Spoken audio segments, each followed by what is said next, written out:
കൊല്ലം പത്തനാപുരം പുന്നല സ്വദേശി രാഹുലിനെ കാണാതായി 5 വർഷമാകുമ്പോഴും അന്വേഷണം എങ്ങും എത്തിയില്ല. പ്രത്യേക ഏജൻസി അന്വേഷിക്കണമെന്ന വീട്ടുകാരുടെ ആവശ്യം സർക്കാർ പരിഗണിച്ചില്ല. ഇതിനിടെ മകനെ തങ്ങൾ അപായപ്പെടുത്തിയെന്ന് വരുത്തി തീർക്കാൻ പോലീസ് ശ്രമിച്ചതായും വീട്ടുകാർ ആരോപിക്കുന്നു. 2020 ഓഗസ്റ്റ് 19 രാത്രിയിലാണ് പുന്നല കടശ്ശേരി സ്വദേശി 17-കാരൻ രാഹുലിനെ വീട്ടിൽ നിന്നും കാണാതായത്.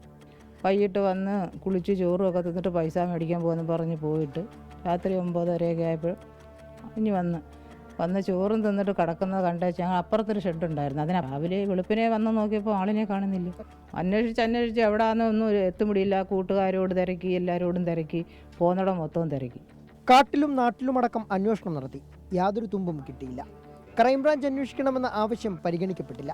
ഇതിനിടെ വീട്ടുകാരെ പ്രതിസ്ഥാനത്ത് നിർത്താനായി പോലീസ് ശ്രമം. എല്ലാവർക്കും സംശയം ഞങ്ങൾ കൊന്ന് കുഴിച്ചിട്ടതാണെന്ന്. അല്ലാതെ ഇവിടെ വന്ന് ഈ ബാത്റൂമിൽ കക്കൂസിൻ്റെ കുഴിയൊക്കെ ഇളക്കി നോക്കിയതാണ്. നിനക്ക് ആരാണ്ട് പറഞ്ഞു കൊടുത്ത് ഞങ്ങൾ കൊന്നതാണെന്ന്. ഞങ്ങൾ കൊന്നിട്ട് പിന്നെ എന്തിനാ കേസ് കൊടുക്കാൻ പോകുന്നത്? ഭരണകക്ഷിയിൽപ്പെട്ട ചിലരുടെ സമ്മർദ്ദമാണ് അന്വേഷണം വഴിമുട്ടാൻ കാരണമെന്ന് കോൺഗ്രസ്. തീർച്ചയായിട്ടും ഈ ഗവൺമെൻറ് ഊർജ്ജസ്വലമായി 5 വർഷം കഴിഞ്ഞാൽ പോലും ഊർജ്ജസ്വലമായി ഇതിന് അന്വേഷണം നടത്തണം എന്നാണ് ഞങ്ങൾ ആവശ്യപ്പെടുന്നത്.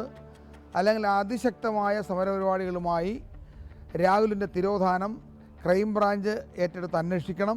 കാണാതായ ദിവസം പുലർച്ചെ 3 മണിവരെ പ്രദേശത്തെ ടവർ പരിധിയിലുണ്ടായിരുന്ന രാഹുലിന്റെ ഫോൺ പിന്നീട് ഓണായിട്ടില്ല. ചില സംശയങ്ങളും ദുരൂഹതകളും വീട്ടുകാർ ഉയർത്തിയിട്ടും അന്വേഷണ സംഘം അതൊന്നും കാര്യമാക്കിയില്ല.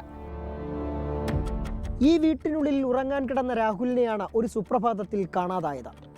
5 വർഷമാകുമ്പോഴും രാഹുൽ തിരോധാന കേസിന്റെ അന്വേഷണം എങ്ങും എത്തിയിട്ടില്ല.